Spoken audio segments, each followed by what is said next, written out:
And I said, come on over, you'll say.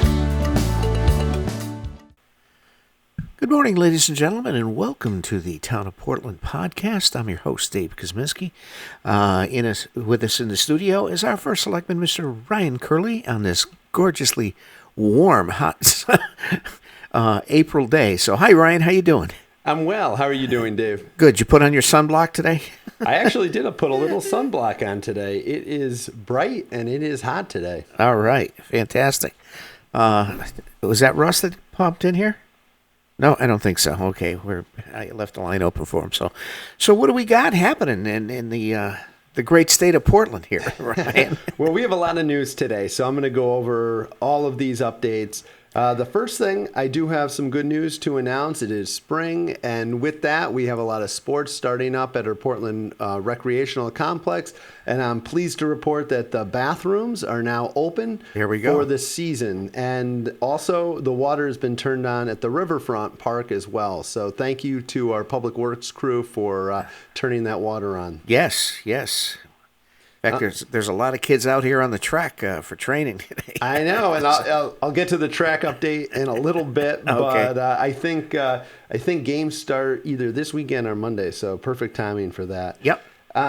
Recently, the Board of Selectmen adopted our annual budget. This is for fiscal year 2023 to 2024, and with that, I wanted to just touch upon some of the things that the Board of Selectmen discussed this year, some of what we were looking at, as well as the Board of Education, because as you know, this is a combined budget between the general government side, which is really what the Board of Selectmen oversee, and then the Board of Education and our superintendent proposed the Board of Education budget as well. So overall this year, and it was a challenging year because as you know, inflation has been a problem for quite some time in the past, maybe year or two at least. Yes. And so that's led to increased costs across the board. So really trying to keep costs in check while at the same time keeping Portland affordable for our families and residents is what I know the Board of Selectmen really worked hard, and our finance director, Tom Robinson, worked hard as we put this budget together.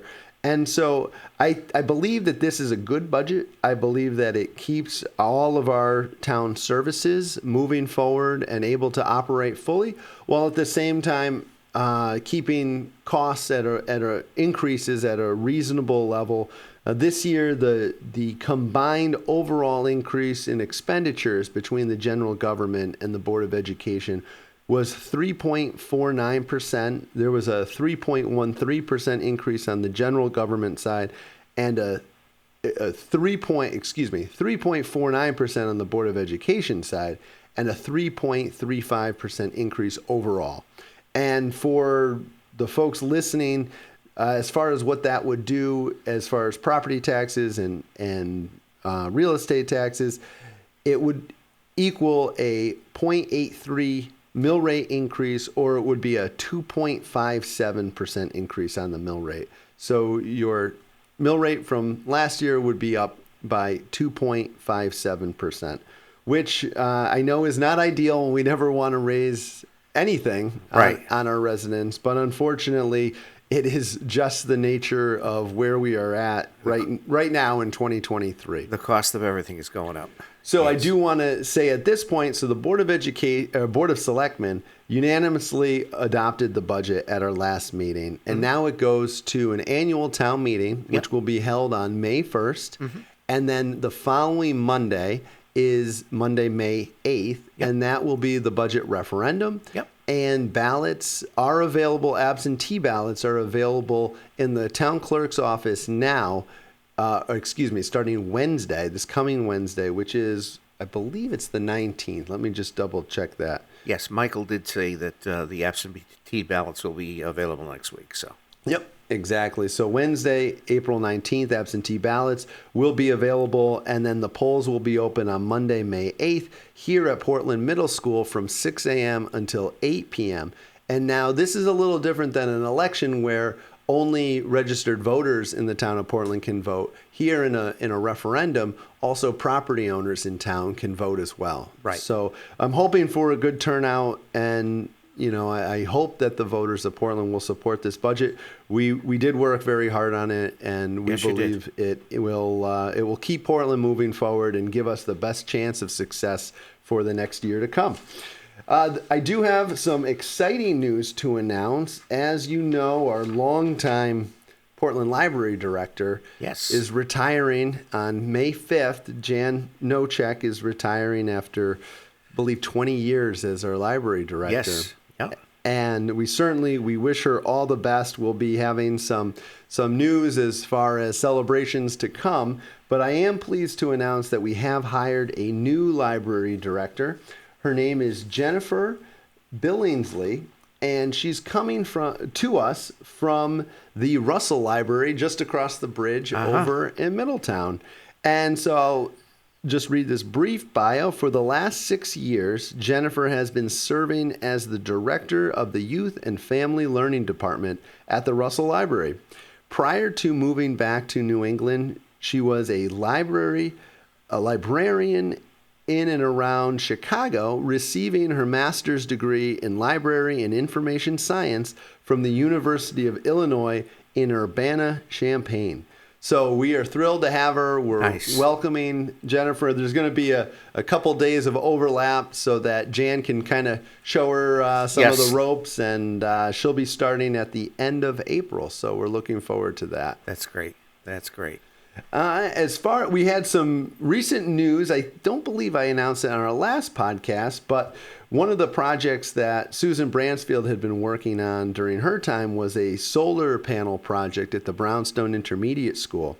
And I'm pleased to say it took a while to get everything in motion and to get the panels energized. That was one of the longest waiting parts, but we now have a 67 kilowatt system on top of the Brownstone Intermediate School, and this is going to save anticipated about $10,000 a year on our energy bill at the biz. Nice. So it's a really great win for us. And after talking with the Green Bank, who helped to fund this, this is we are one of the very first in this program to get this done. And Yes. we have a ribbon cutting coming up, and that will be on May 12th. That's a Friday at 10 a.m. in Yes. front of the biz. So we will be inviting all sorts of people to that, and There you go. we're excited about that. Well, it made the news, I think, on Channel 3 about a week ago. Yeah, it was. They did a good job. They have some good PR people over at the Green Bank. So Yes. it was great to see that. And some economic development news. As you know, Brainerd Place, they are moving. Oh, God, they are. Absolutely. And so it's great to see the footings being poured over there now. And that means that the foundation is really, really close on that first building, Building E. Yeah. And I know that they are working and moving ahead, and we're just looking forward to, seeing what's next over there. Now they got all the infrastructure in as far as water lines, sewer lines, and storm sewer lines. So all of that pretty much is complete, which is something that is underground, is out of sight, out of mind. But there was a lot of work that went into that. Absolutely. And then over at Birdon, our Birdon Marinas, Yep. I attended a groundbreaking of their new 24,000 square foot facility a couple of weeks ago. And certainly they're going to be getting this building up, I believe, by November of this year. So Yep. they're going to move pretty quickly on that. Yep. And we wish them all the best on that as they continue to ramp up their production over there, as well as the boating season. Absolutely. That's upon us. It is upon us. I also want to point out that Top Dog, our local landmark restaurant or food truck, Yes. is either right now they're closing up shop after 43 years in business. Andrea was into the town hall. She says, "I'm packing it in," she says. Yes, I met with her and Alan last week, Yeah. and they told me their plans, and we're going to have to do something special to thank them for all Absolutely. their years in business. But also, they are right now in the process of shopping that around to see if there are any potential buyers. Takers, yeah. And they would have to get state approval in order any new buyer to stay at that location. Yep. But I told them that the town of Portland is certainly in support of that, as it has been a staple of our town for 43 years. They've been a landmark. And so we hope that continues. So, whatever we can do to encourage the state to allow that to stay, we will do. Senior Center news. Our kitchen grant and HVAC and generator improvements are all moving ahead. Yep. We have Aresco Construction, which is on site now. They were just putting up the sign today that says that this is funded by DOH. It's a grant from the state of Connecticut, and they will be moving now from now until probably mid to late July. Yep. That's the anticipated completion date for this project. So this is a great thing. It's something that has been long awaited, and we're excited to get this going, and we'll have another ribbon cutting in July to look forward to on that. There you go. I went down and took some pictures of that process. Oh, great. So Thank you, Dave.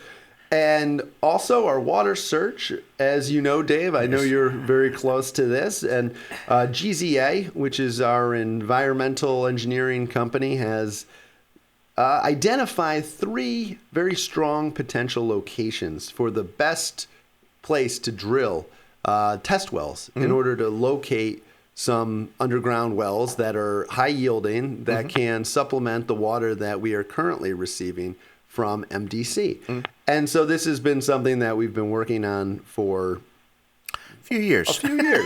Yes. And we're very close to getting these test wells drilled. I'm told that drilling may be as early as mid-May. So that's only a month away, really. Yep.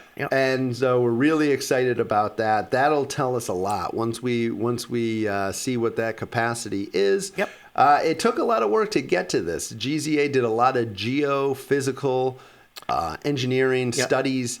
They really looked at the aquifers of the town. They've looked at different private well data, and really it's been quite an effort just to get to this point. But drilling is very expensive when you drill test wells, and so they really wanted to make sure that they did all of their research so they knew exactly or could make the best educated guess over where the best chance for water would be.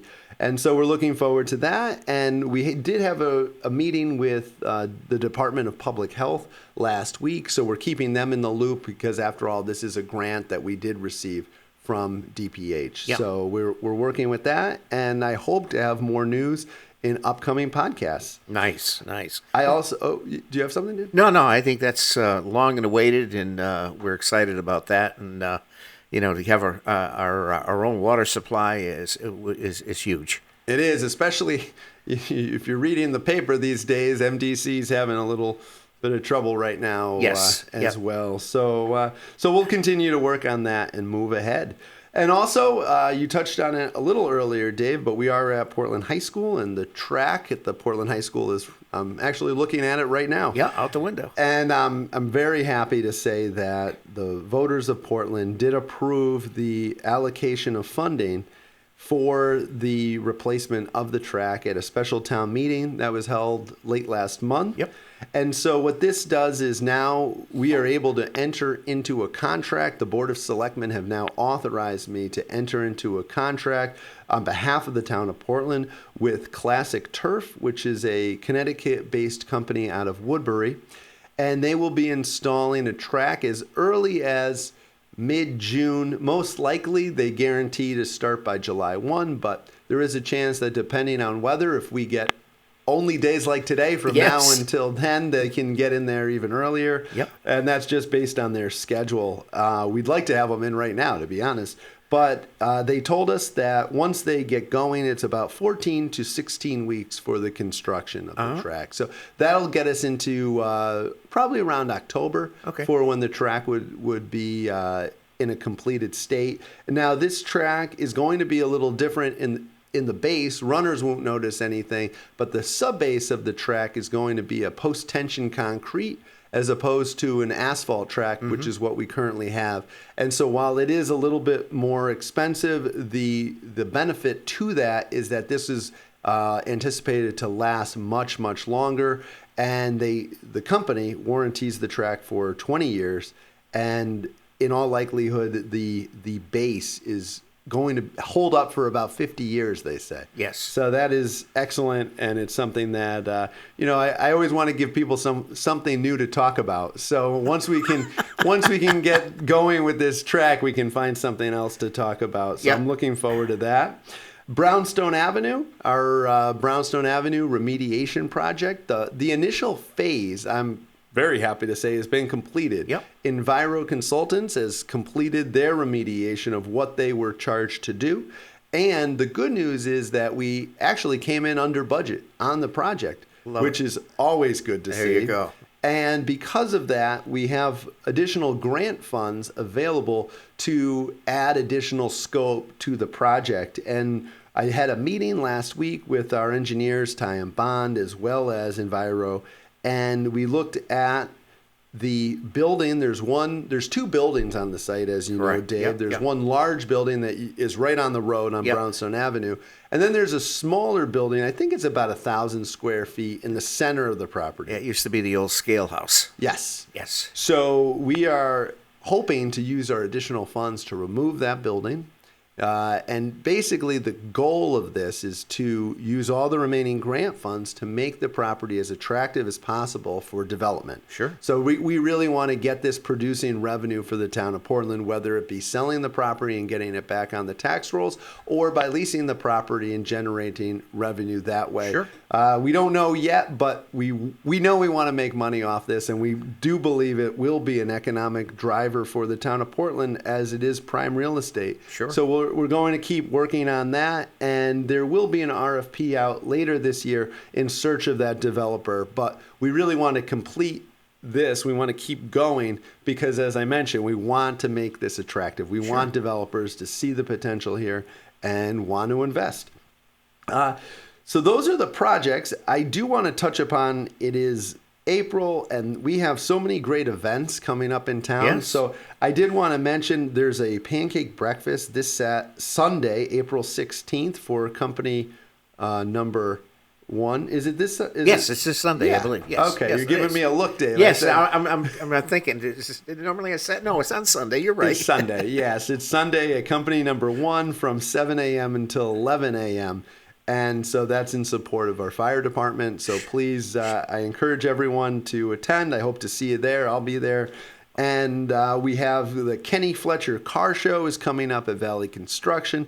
That is April 29th from 3 p.m. to 7 p.m. Yep. So certainly looking forward to that. And we have our townwide tag sale, which the Portland Historical Society put on every year. And that is on May 13th. That's a Saturday. Yep. And so I just wanted to touch upon those. There's plenty of other events. So Yeah. I hope everyone who's listening, I hope you're reading the River East, because it's just great to see so many events in our Sure. community. And we also have the Memorial Day Parade. We can talk about yes. that next time, as well as a Juneteenth celebration. Yeah. So those are my updates. And I know that Russ is on vacation, I Yes. believe, this week, but he had sent me an email last week that I can just read, and Sure. I'm sure this would probably be one of the things that That he would touch on anyway. touch upon. So he gave me a note that the COVID-19 emergency will be expiring in May. And with that, Chatham Health is expecting a few important changes as a result. Most changes that people will notice will be related to their health insurance, such as requirements to cover COVID testing, treatment, and vaccination at no cost. Changes in payment for telehealth and changes in eligibility and enrollment in Medicaid as well. And Russ says that he encourages employers to inform employees about any changes to their insurance. So anyone listening that knows about this and is listening, you may want to just double check with your employer to see how the COVID emergency declaration expiration may affect you and your insurance. Sure.